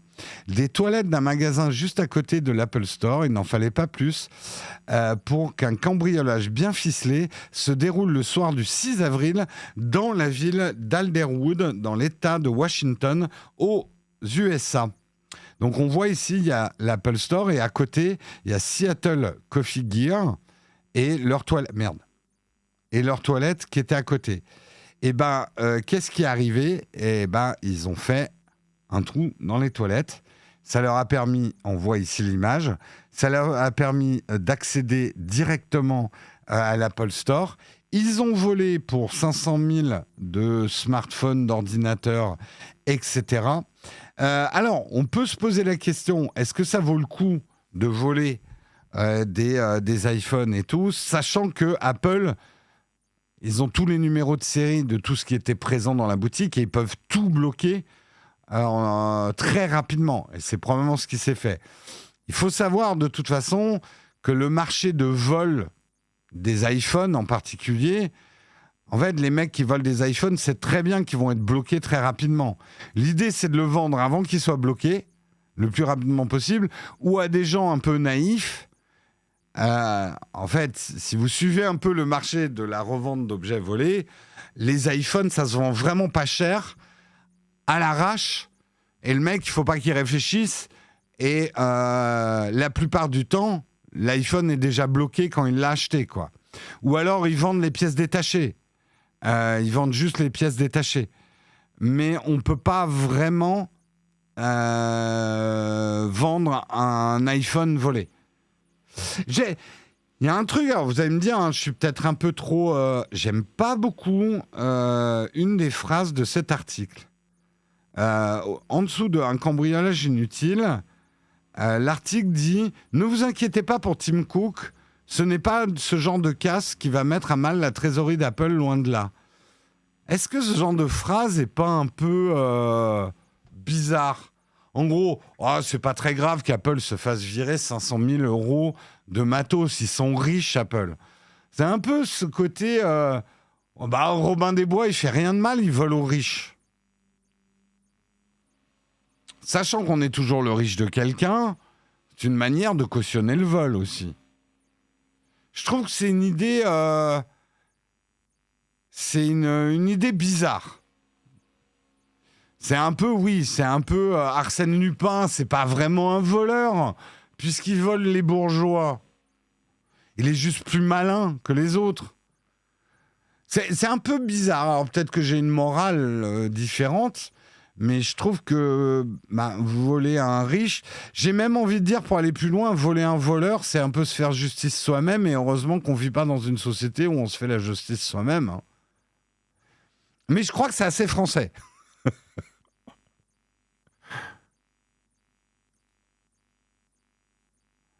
Mais elle m'a un peu choqué, cette phrase.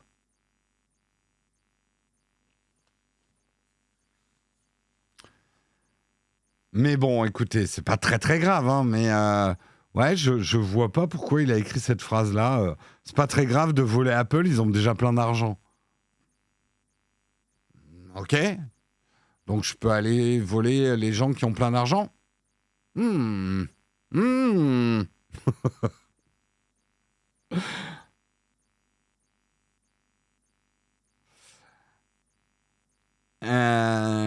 Bon, ça vous choque aussi, certains d'entre vous. Ok, je vois que je suis pas le seul. Je suis pas le seul.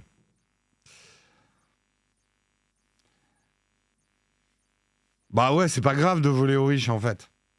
Mais à partir du moment où tu es toujours le riche de quelqu'un,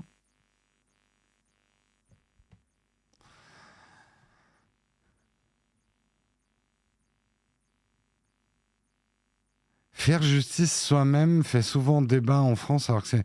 Oui, on est d'accord, la démocratie, si on commence à se faire justice soi-même, c'est plus du tout une démocratie, ça s'appelle le Far West. Hein.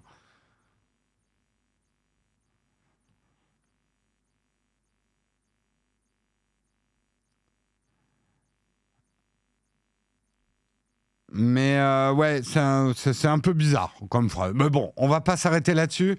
En tout cas, avant de passer à notre sponsor HelloFresh, j'aimerais remercier Freddy San pour son 20e mois d'abonnement. J'aimerais remercier Bistro Pixel pour ton 27e mois d'abonnement. C'est plus de l'amour, c'est de la rage. Merci Caméléon41 pour ton 32e mois d'abonnement. C'est plus de l'amour, c'est de la rage. Merci El Mexicano 6 pour ton 14e mois d'abonnement. Merci Reoxis pour ton 7e mois d'abonnement. Et merci. Merci les contributeurs du jour. J'ai déjà remercié les autres. Le Farou Est, tout à fait. Tout à fait. On va parler. Alors, c'est pas à proprement parler un sponsor, mais on avait envie de vous parler d'HelloFresh. Alors, pourquoi on veut vous en parler ? Pour l'argent. Parce que nous aimons l'argent.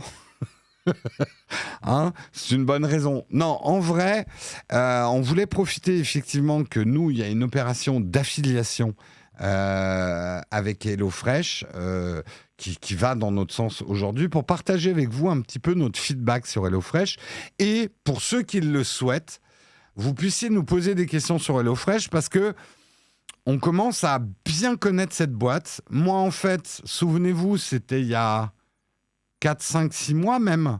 On avait fait une opération HelloFresh et à cette occasion, moi, j'ai découvert HelloFresh.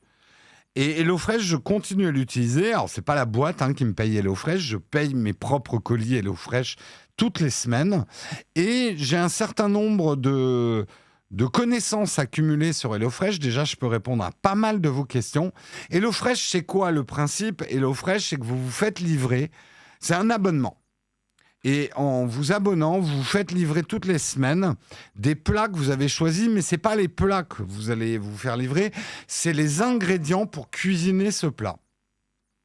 C'est des formats courts de la distribution pour éviter des grands trajets de camions pour vous livrer tout ça. Ils ont des entrepôts en France et même par région.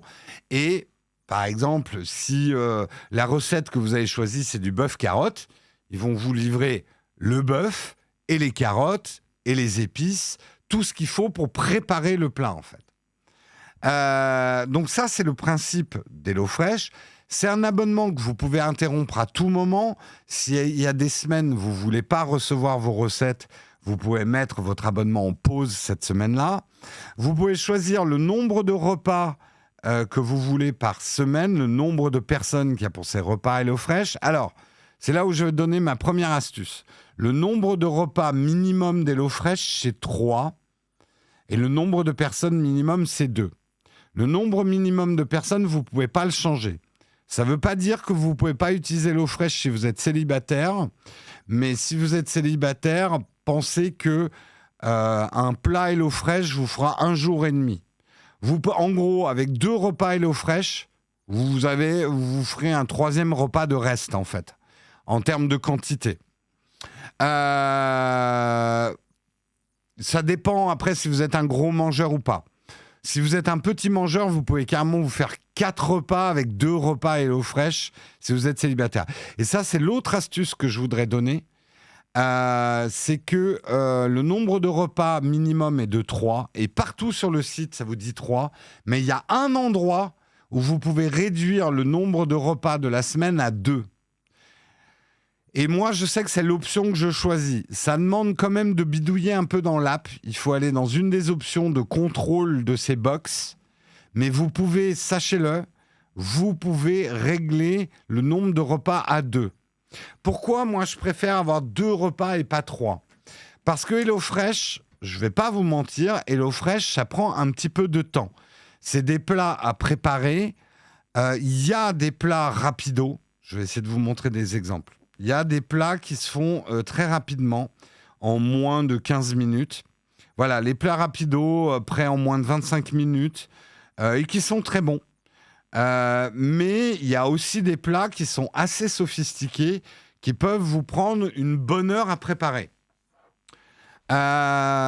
Donc ça, c'est pour ça que je ne veux pas avoir du HelloFresh à faire tous les repas de la semaine. Ça serait trop contraignant.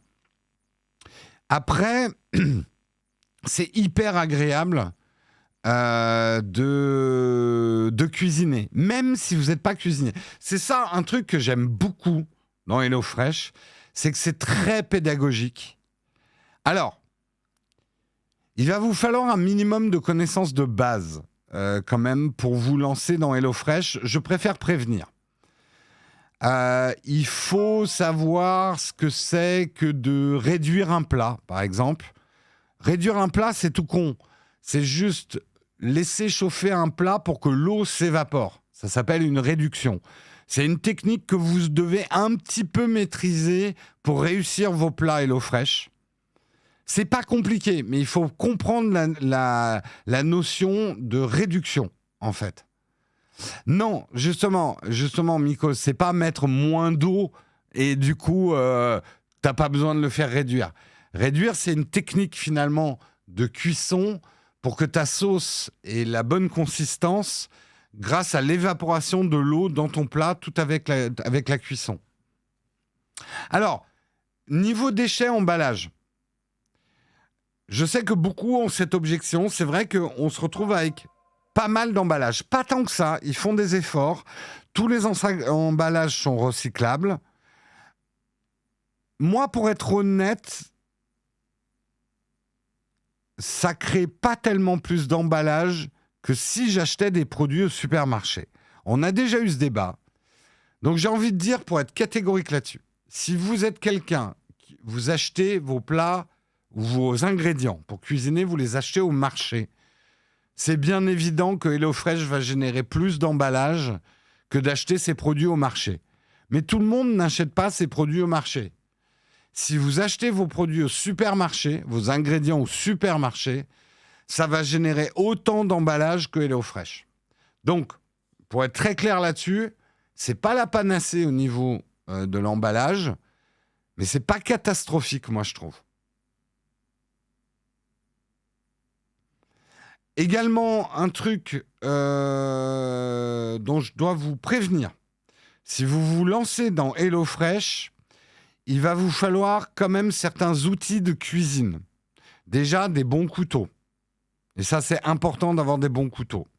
Votre vieux couteau émoussé qui vous fait chialer dès que vous coupez des oignons, parce que vous ne le savez peut-être pas, mais si vous chialez en coupant des oignons, c'est uniquement parce que votre couteau n'est pas assez affûté.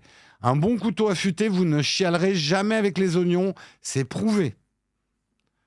Marion, depuis qu'elle a un couteau bien affûté, elle se coupe les doigts, mais elle ne pleure plus quand elle coupe des oignons. Et il va vous falloir quand même pas mal de... Il faut au moins 2 casseroles et au moins 2 poêles. C'est important. C'est hyper... Ça, je préfère vous prévenir. Si vous avez une petite cuisine d'étudiant avec juste 2 plaques, il y a pas mal de recettes HelloFresh qui vont être compliquées pour vous parce que vous n'arriverez pas à synchroniser toutes les étapes de préparation pour avoir le plat qu'il vous faut. Donc, vraiment important que vous le sachiez, il vous faut des bonnes poêles et des bonnes casseroles. Oui, c'est livré à domicile. Alors, ça dépend où vous habitez en France. Il y a différents systèmes de livraison. Informez-vous auprès d'HelloFresh. C'est le moment de vous rappeler qu'en tapant ! HelloFresh, vous avez notre code. Et notre code, il est vachement avantageux aujourd'hui parce que vous allez avoir vos 4 premières box HelloFresh offerts si vous utilisez notre code. Donc, c'est un bon moyen d'essayer. Si vous êtes vigilant sur la non-reconduction de votre essai gratuit, là, vous allez pouvoir essayer quand même vos 4 premiers plats HelloFresh avec le code qui est POG Hello FR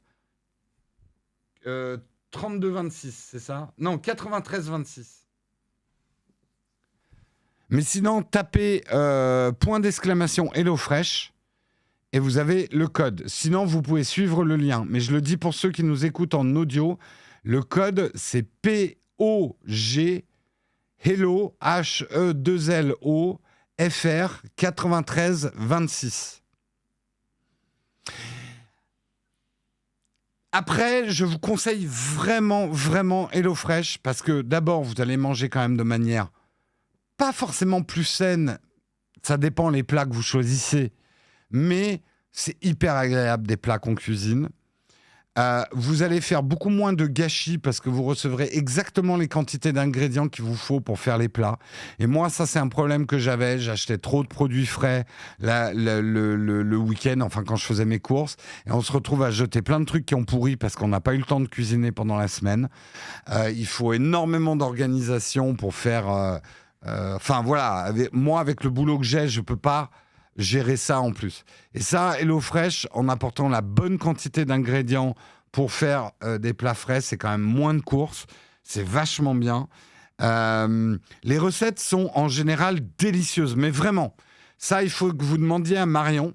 Parce que c'est souvent moi qui cuisine à la maison. Marion m'aide toujours. On fait nos plats HelloFresh ensemble. Parce que c'est plus cool de travailler ensemble, notamment on va beaucoup plus vite quand il y en a un qui épluche une partie des légumes, l'autre épluche l'autre partie,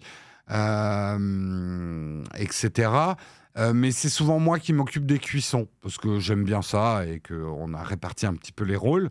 Donc demandez à Marion, il n'y a que 2 ou 3 plats qu'on a moyennement aimés depuis 4-5 mois qu'on fait du HelloFresh.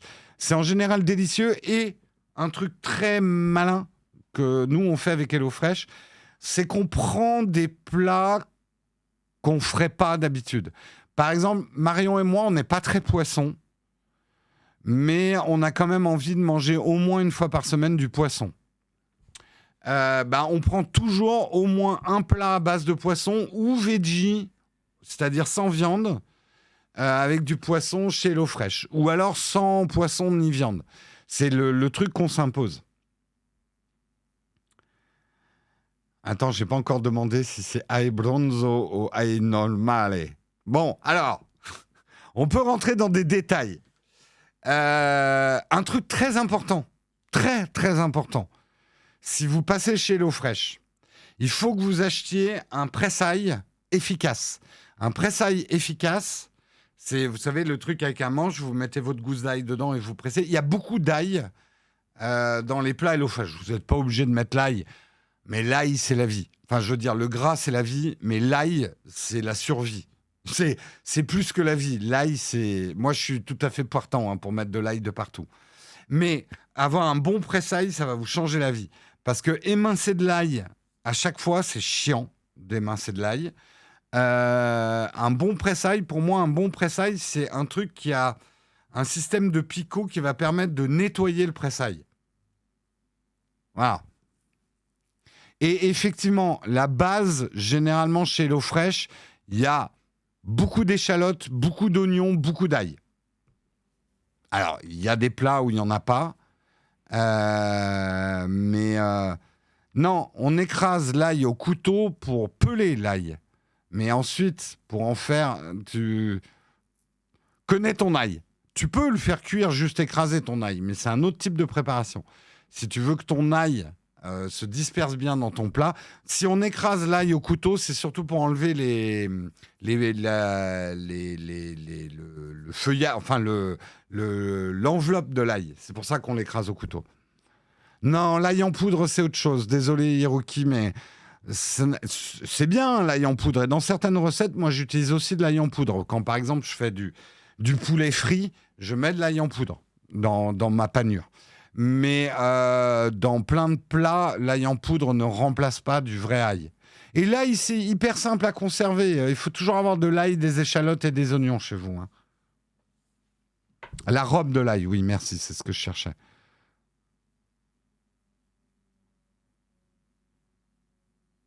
Râper l'ail, c'est pas génial. Moi, j'aime pas. Après, le problème de l'ail, c'est que l'odeur de l'ail sur les doigts, alors il y a des savons pour enlever l'odeur de l'ail, mais moins tu touches l'ail, moins plus je suis content quand même.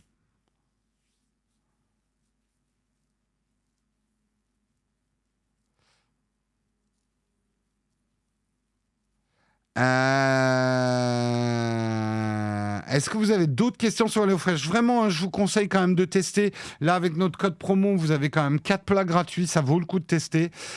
D'autant plus que l'été arrive, le printemps arrive.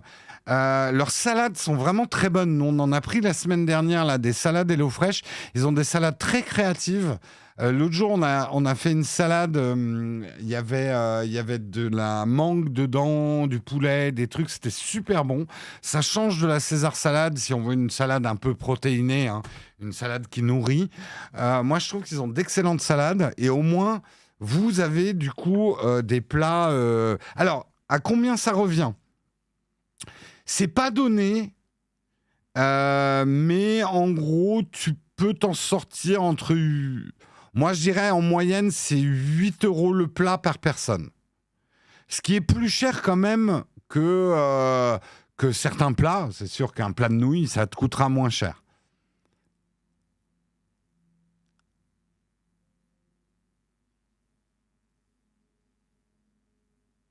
Ouais, c'est entre 6 et 8 € le plat. Ça dépend ce que tu as dedans.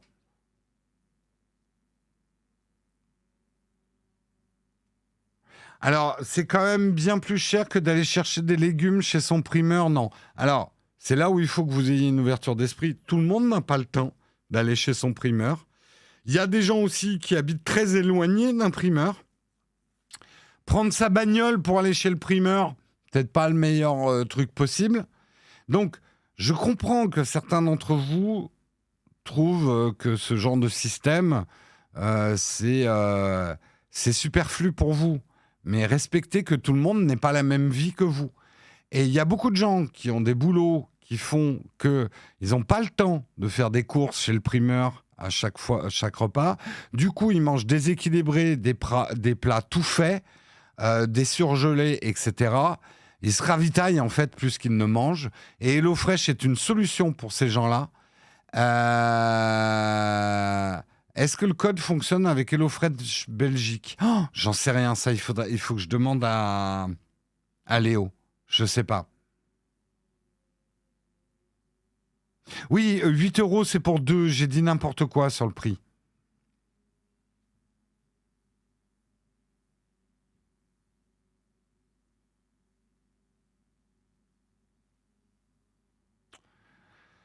Moi, nous, par exemple, alors ça ne nous empêche pas de faire des courses à côté. On a un primeur qu'on adore et tout. En fait, ça nous assure 2 repas dans la semaine où on est sûr qu'on va cuisiner quelque chose de frais.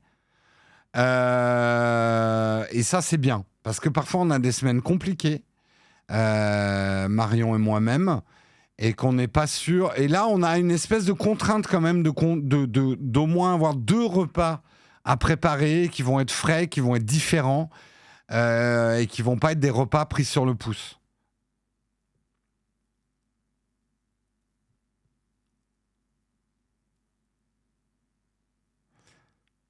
Et c'est, franchement, le meilleur argument aussi, c'est que ça va vous ouvrir aussi vos horizons. Le problème qu'on a, et moi le premier, hein, j'adore cuisiner, mais j'avais tendance ces dernières années à... Allez, on va dire que j'avais peut-être 50 recettes sur lesquelles je reviens régulièrement. Avec des itérations. Mais globalement, la salade un peu protéinée, c'était toujours un peu la salade César. Le plat un peu festif avec des potes, c'était toujours des repas mexicains. Enfin, on revient un peu sur des recettes refuges qu'on maîtrise. Voilà, les différentes pâtes, les différentes sauces qu'on maîtrise, etc. HelloFresh m'a ouvert mes horizons. Par exemple, je vous donne un truc tout con. Dans une des recettes, ils m'ont appris à faire des poireaux rôtis. C'est un truc tout con, le poireau rôti. Mais moi, les poireaux, c'est pas un truc que je réussissais très très bien, les poireaux, parce que je les faisais un peu toujours de la manière dont j'avais appris à faire les poireaux. C'était un peu fade. La fondue de poireaux. Alors, j'aime bien la fondue de poireaux, hein, mais un peu obligé de mettre quand même un peu trop de beurre dedans pour que ça ait un peu de goût, puis mélanger à d'autres trucs et tout. En fait, le poireau grillé, c'est incroyablement bon et c'est comme une fondue de poireaux, mais avec plus de goût. Et ben ça, je l'ai appris avec HelloFresh. Et nous, par exemple, un repas tout simple, et j'ai même... En fait, je vais vous dire, même HelloFresh, au bout d'un moment, vous pouvez vous en passer. Je ne devrais pas dire ça, mais... Nous, on en est à 6 mois d'HelloFresh. Bah, y a des recettes, parce que vous gardez bien sûr toutes les recettes que HelloFresh vous envoie. Il y a des recettes qu'on refait nous-mêmes, ou alors que j'ai modifiées pour les mettre un peu à ma sauce, et qu'on apprend à faire, et qu'on n'a plus besoin d'HelloFresh pour les faire derrière. Non, je ne vais pas vous laisser. Posez-moi des questions sur HelloFresh, on continue.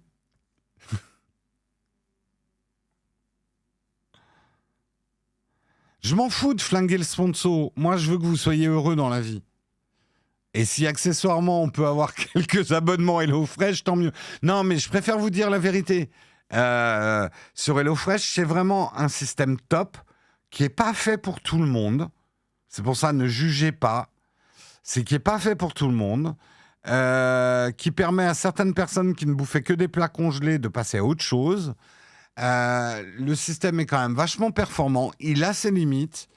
J'avertis aussi qu'il faut quand même un peu de temps et un peu d'outils de cuisine pour faire du HelloFresh efficacement.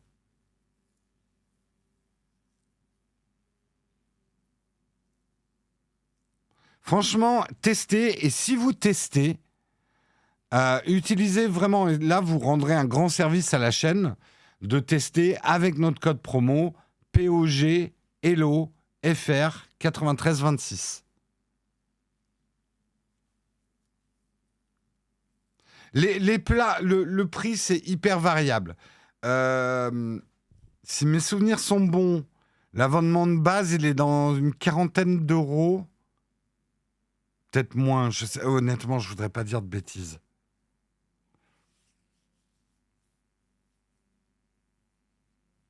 Est-ce que tu recommandes HelloFresh pour quelqu'un qui veut commencer à se faire à manger soi-même, mais qui n'a jamais tenté? Alors, je vais être honnête. Si tu es archi débutant en cuisine, c'est-à-dire tu peux pas, et je ne te méprise pas en disant ça, mais je comprends tout à fait qu'il y ait des gens qui sachent même pas faire cuire des pâtes ou un œuf. Ne vous moquez pas d'eux. La cuisine, ça dépend complètement de la culture familiale que tu as eue. Si tu ne maîtrises pas la cuisson d'un œuf ou des pâtes, il faut d'abord que tu maîtrises ça avant de te lancer dans HelloFresh. Et je dis pas du tout ça sur un ton méprisant. Il y a des gens qui, les basiques de la cuisine, ils maîtrisent pas du tout ça. Moi, je conseille pour pas archi débutant, mais oui, débutant, vous pouvez y aller. Il y a quelques recettes qui sont un peu compliquées. Vous allez peut-être rater 2-3 choses. Même moi, hein, j'ai raté 2-3 choses dans HelloFresh. Ils ont une certaine philosophie. Je trouve que, par exemple, moi, personnellement, je trouve que ils mettent pas assez de crème. Ils sont un peu chiches parfois sur les crèmes et les fromages dans leur truc. Donc, c'est bien d'avoir un petit peu de crème fraîche en plus. Sinon, vous allez un peu en chier. Leur quantité d'eau à mettre dans les plats, je conseille de mettre un peu plus d'eau que ce qu'ils vous disent si vous voulez faire une bonne réduction. Et ayez beaucoup d'huile d'olive. Et quand ils disent d'utiliser, à part l'huile de sésame, qui elle va avoir du goût intéressant pour des plats asiatiques, utilisez de toute façon d'une manière générale dans la vie, utilisez de l'huile d'olive, quoi. Quand vous pouvez, utilisez de l'huile d'olive. Sauf effectivement pour les fritures et tout ça, mais... Alors les quantités, c'est très variable. Je suis assez d'accord que ces derniers temps, c'est un tout petit peu limite quand j'ai vraiment très très faim, les quantités de l'eau fraîche, alors qu'avant j'avais le problème inverse. Ils mettaient trop de pâtes, ils mettaient trop de féculents dans leur plat, et l'eau fraîche, je pense qu'ils ont reçu la critique, et du coup là ils en mettent pas tout à fait assez.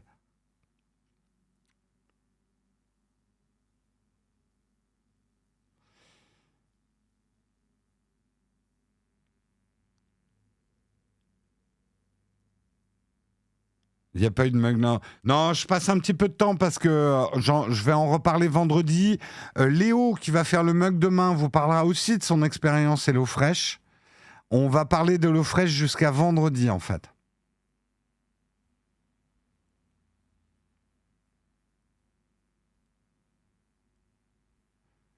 Donc, c'est un certain budget. Faites votre calcul. C'est beaucoup moins cher que de vous acheter des plats congelés. C'est quand même beaucoup plus sain. Mais après, grand bien vous fasse si vous êtes quelqu'un qui a le temps et la possibilité d'aller chez votre petit primeur tous les jours pour vous acheter de quoi faire des bons petits plats. Tant mieux pour vous. HelloFresh n'est pas fait pour vous. Voilà, tout ce que j'ai envie de dire.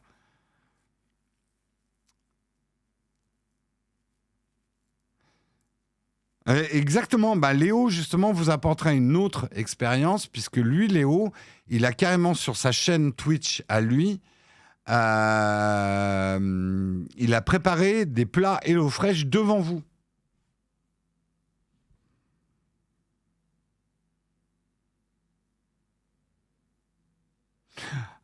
Ça s'adresse pas trop à des gros mangeurs. Alors déjà, si vous êtes un gros mangeur, mais vous trouvez que vous mangez trop, c'est peut-être un début de solution. Dans notre pays où nous avons la culture de finir son assiette, c'est un bon début de moins les remplir, j'ai envie de dire, son assiette. Moi, c'est comme ça hein, que j'ai perdu un peu de poids hein, ces derniers temps. C'est en remplissant moins l'assiette, c'est clair. Après, quand j'ai très faim et qu'il y a du HelloFresh, en fait, je me fais une entrée en plus. Et si j'ai vraiment très très faim, je me fais une entrée en plus. En général, il y a toujours un plat, une salade. Donc voilà. Après, si j'ai très faim avec une entrée, ça va. Hein. Oui, bah les grands sportifs, vous faites un peu de sucre lent en plus, quoi. Vous saviez pas que Léo avait une chaîne Twitch? Pauvre de vous.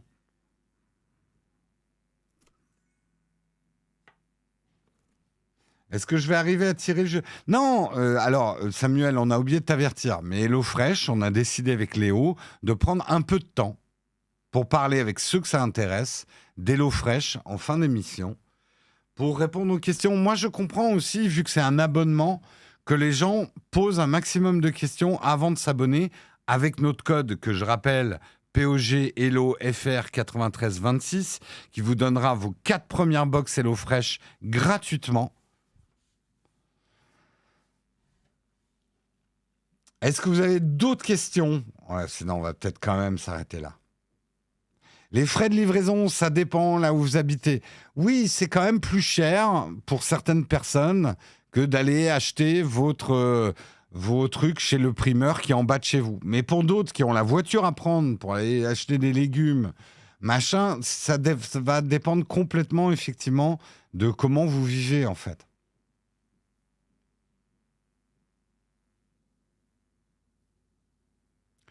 Donc, tu vois, Jess, elle dit au niveau des quantités. Marion, par exemple, un plat HelloFresh, ça lui fait 2 repas. Généralement, elle garde les restes de son plat pour le lendemain midi, en fait. Une box, c'est un repas pour 2 personnes. Non, une box, c'est 2 ou 3 repas, selon ce que tu as choisi, ou 4 ou 5, pour 2 personnes. C'est ça, une box. Alors, ça, c'est une astuce que je vous donne. Oui, c'est 3 plats minimum par semaine chez HelloFresh, mais il y a une astuce pour en avoir que 2. Si vous ne voulez pas payer 3 plats par semaine, vous pouvez aller dans les réglages de votre box. Il faut juste penser à le faire chaque semaine. Et là, on peut régler à 2 plats. Alors, il faut être 2. Je pense qu'un célibataire, il faut juste avoir de quoi conserver des plats. Mais du coup, ça te fera 4 repas dans la semaine d'avoir 2 repas pour 2 personnes HelloFresh, quoi. Si, tu peux avoir des plats familiaux, puisque tu peux, regarde, je montre, tu peux déterminer le nombre de personnes et le nombre de repas par semaine. Tu vois, si ta famille, vous êtes 5, tu règles 5, voilà, et 3 repas pour 5 personnes.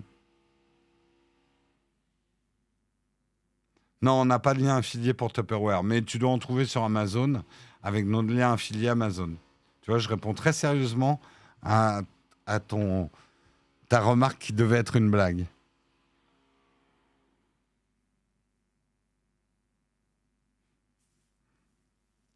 Voilà, je rappelle que c'est sans engagement. Allez, il faut vraiment que je vous laisse.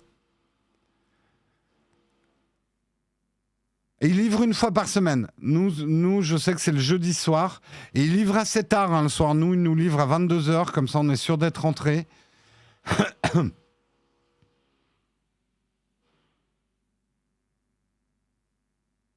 Non, poisson et viande, ça craint pas du tout. Alors, c'est intéressant ta question, je vais quand même y répondre. Attention quand même, ils envoient des viandes et des poissons qui ont des dates de péremption qui seront dans la semaine. Donc, n'achetez pas votre viande ou votre poisson chez HelloFresh en vous disant « je cuisinerai ça la semaine d'après ». Quand vous achetez du poisson et de la viande chez HelloFresh, il faut être sûr de cuisiner dans la semaine où vous recevez. C'est une bonne remarque. Donc voilà, si vous voulez tester HelloFresh, et je vous quitte vraiment là-dessus, pensez au code d'affiliation. Cette semaine, le code d'affiliation est extrêmement rentable pour nous, la chaîne. Hein. Je vais être complètement transparent pour vous. Nous, c'est une bonne opération si vous vous abonnez avec vous. Ça ne vous coûte pas plus cher. Et là, vous aidez vraiment la chaîne en passant par HelloFresh avec notre code cette semaine. Donc, si c'est une semaine pour le tester, HelloFresh, c'est la semaine où il faut le faire. Sur ce, je vais vous quitter en faisant un raid chez qui ? Qui fait quoi ? Je regarde qui fait quoi. Allez, on va faire un petit raid chez Flonflon, hein, le Flonflon des familles. Je vous rappelle aussi, hein, bientôt là, 21, 22, 23, Battle for, on compte sur vous. Réservez votre week-end, ne faites rien. Hein, nous suivrons en live pour Handicap International, si je dis pas de bêtises. 21, 22, 23, un événement caritatif pour sensibiliser au handicap visible et invisible. On va streamer tout le week-end, on va faire les petits fous. Il y aura des sub-goals incroyables. Il va se passer des trucs incroyables. Vous nous verrez comme vous nous avez jamais vus. Donc, réservez votre week-end, il n'y a rien de mieux à faire. Voilà. Donc, débrouillez-vous. Débrouillez-vous. Flonchon a déjà été raid hier. Eh ben, jamais 203, donc on le raidera peut-être demain. Allez, ciao tout le monde. Je vous fais des gros bisous. Et générique de fin, il est là.